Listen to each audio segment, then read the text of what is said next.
Hi everyone, welcome to the midweek market update from Smack the Markets for the 25th of April 2019.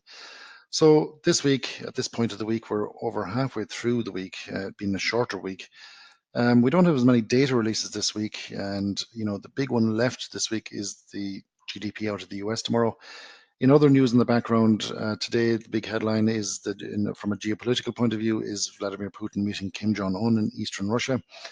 Other news, we have Brexit still chugging along in the background. We're getting headlines out about that every single day again. The same kind of stuff like, challenges to Prime Minister May's leadership and also speculation on what may be coming in the vote next week and talk about maybe another meaningful vote on our deal. So that's about it from the news wise.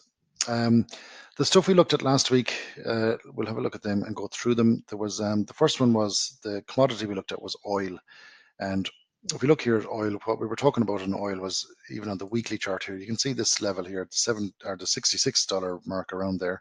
We were looking to see could we get over that, or could we get it, and start targeting the $70 mark. Now, we did mention we were expecting a reaction. We're getting that reaction, and you can see here that it's having a little bit of trouble getting above that.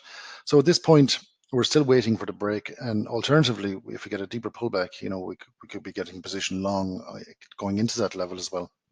So that's the position with oil at the moment.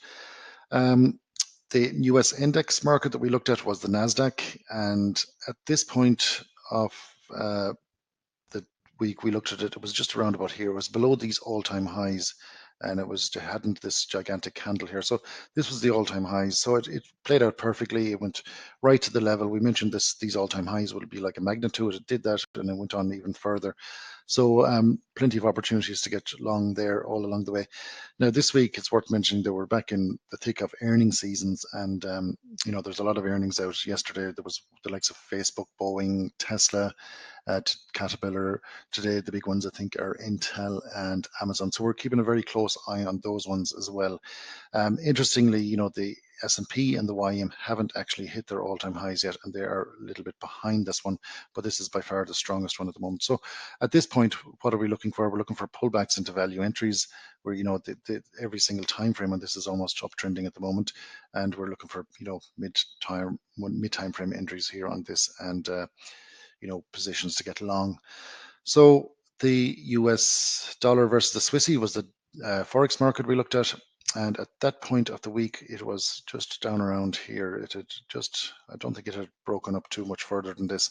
So we mentioned about targeting this 102 level and getting hopefully getting a position in this one. So this one had its move. A lot of the dollar markets had its move now, and this one is probably could do with a little bit of a pullback on the daily time frame here at least. And a lot of the other dollar markets, the dollar index included, are very overextended. So another dollar market that we're very interested in, this one has been on our radar for quite a while. We were hoping for a break here, this 112 level, and it almost did it there on a couple of occasions. But yesterday evening, it finally did it, and there were opportunities on it yesterday evening to get short. Now, at this stage, we're looking for possible pullbacks into value entry areas, or even the likes of the lower timeframes here, this nice tight consolidation that we were looking at earlier on in the room. So a pullback here into this on the mid timeframes here would be something we'd be very interested in.